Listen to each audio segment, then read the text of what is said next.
السلام عليكم ورحمة الله وبركاته. ازيكم يا حبايبنا، عاملين ايه؟ يا رب تكونوا بخير. النهارده ان شاء الله هنعمل وصفة سهلة وبسيطة تنفع للفطار وتنفع للعشاء. انا عندي هنا هعمل ان شاء الله فول بالطماطم. انا عندي فول هنا متدمس وكنت شايلاه في الفريزر. ان شاء الله في الفيديوهات القادمة باذن الله هنعمل فيديو تدميس الفول. تمام كده. عندي طماطم متقطعة مكعبات صغيرة، عندي فلفل اخضر حامي ممكن استغنى عنه او اعمل فلفل بارد. هاخد من هنا نص معلقه ثوم مفروم، عندي ربع معلقه ملح، ربع معلقه كزبره ناشفه، ربع معلقه كمون، ربع معلقه فلفل اسود. هنحط طاستنا على النار ونشوف هنعمل ايه. هنزل بالزيت بتاعي، طبعا عندي طاسه ناشفه نظيفه.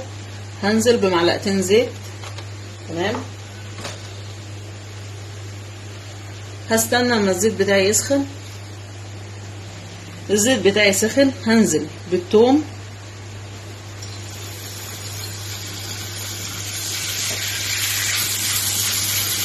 هنزل بالثوم بتاعي في قلب الطاسه.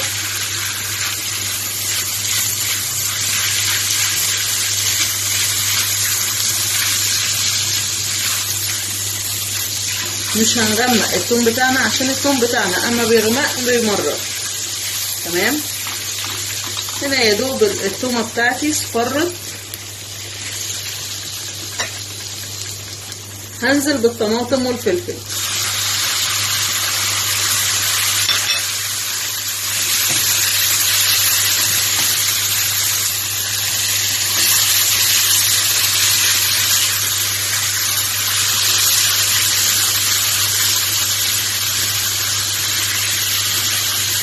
هنزل بالطماطم والفلفل واسيبهم يتسبكوا شويه ونشوف هنعمل ايه بعد كده. الطماطم بتاعتي بدأت تتسبك اهي. هنزل بالتوابل بتاعتي، الملح والكزبره والكمون والفلفل الاسود. تمام. هدي تقليبه.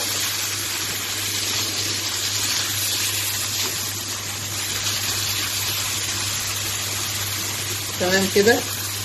ما شاء الله الريحه مش عايزه اقول لكم، يعني مفيش احلى من كده. تمام. عندي الطماطم بتاعتي اتسبكت والفلفل والتوابل.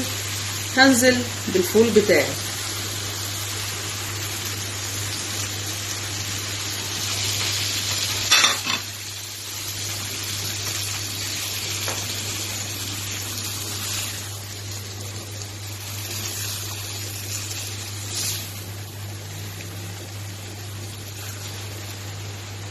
هنزل بالفول بتاعي واسيبه ياخد ويدي 5 دقايق مع بعض كده مع الخلطة اللي احنا عملناها، وبعدين نشوفوه.